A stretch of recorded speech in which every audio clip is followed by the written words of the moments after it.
Let's open our Bibles to Genesis. We're looking at the specifications from the beginning. We're looking at the original document of how God planned for fathers, husbands, families, life, back to the original, back to His Word, accounting exactly what it was He designed when He designed a father. And that's really where I want you to start with me in Genesis 2. Remember, there are two creation accounts. They're exactly the same, except they're from two different perspectives. The first chapter is what we would call a cosmological view. It's God looking as far as creation from the perspective of the entire universe. The second creation account would be what we would call anthropological, from man's perspective, because it highlights the creation of man, and especially what we're going to look at, God's design right from the beginning. And as I just went back and went through that this week, I was amazed how this exactly parallels what we've been studying in Titus 2. Because you'll see from the beginning, before the fall, before sin, before the warping of the family and of marriage and of personal lives by sin that we come to when Paul's writing to Titus, before all that, it was not, the first thing that wasn't good in the universe was, it wasn't good for man to be alone. He needed a best friend, a helpmeet suitable for him. Isn't that amazing? Before there was any sin, any evil, any problem, any conflict, any rivalry, anything, the first thing that God described that wasn't good in the creation was it wasn't good for Adam to be alone.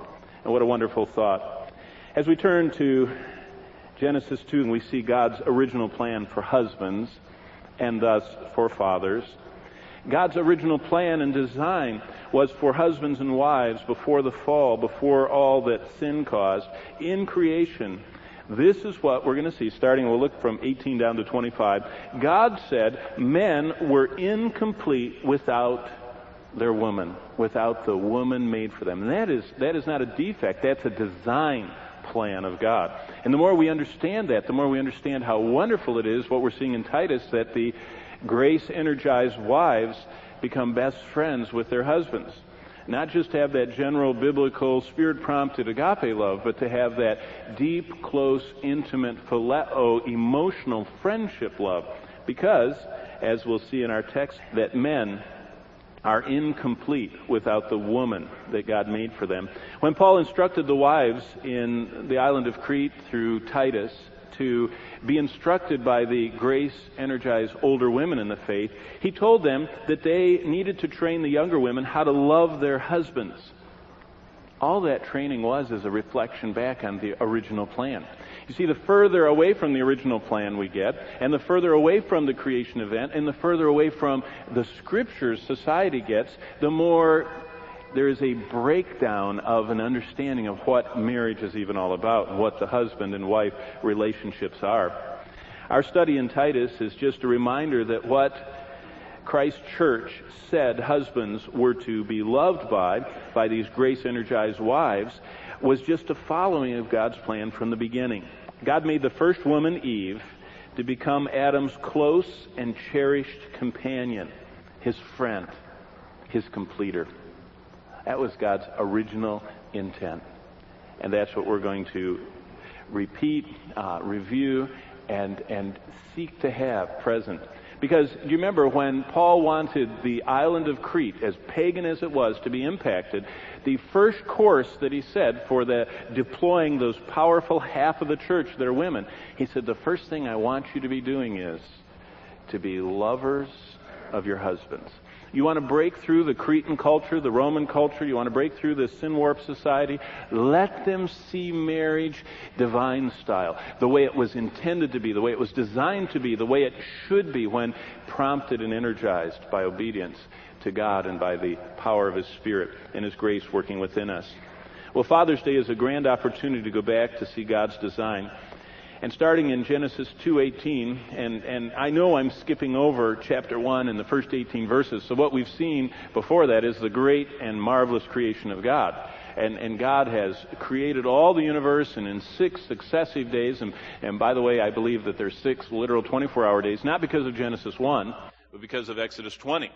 You know, people can get all in the smoke in Genesis 1 and 2 and say age, days, and blah, blah, blah, blah.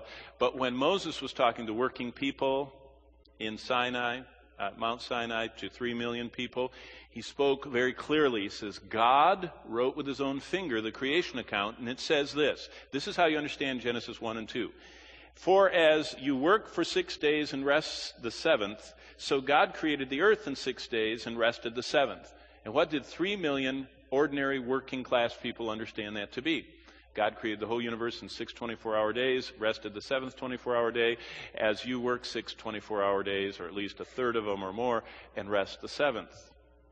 And so, of course, creationism is just part of this whole study of Adam and Eve. I mean, the first man, the first woman, designed by God. But God had made the entire universe. He crowned it with his last creation, which was in his image, called a man. Then look at verse 18. And the Lord God said, it is not good. Oh. Have you ever noticed the kind of the cadence of the creation account? Da-da, da-da, da-da, and God saw it was good. Da-da, da-da, da-da, and God saw it was good. And there's this, God saw it was good. And now we come to verse 18, and God said it's not good. God finds the first thing in the entire universe that was not good, and it's right here in the 18th verse.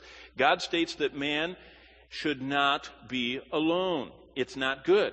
So God crowns the creation of man with the creation of woman. I hope you always realize that Adam was the crown of the creative work of God, and then God says it's not good to end here. I need to add one more crown to my creative work, and to make woman so man would not be alone.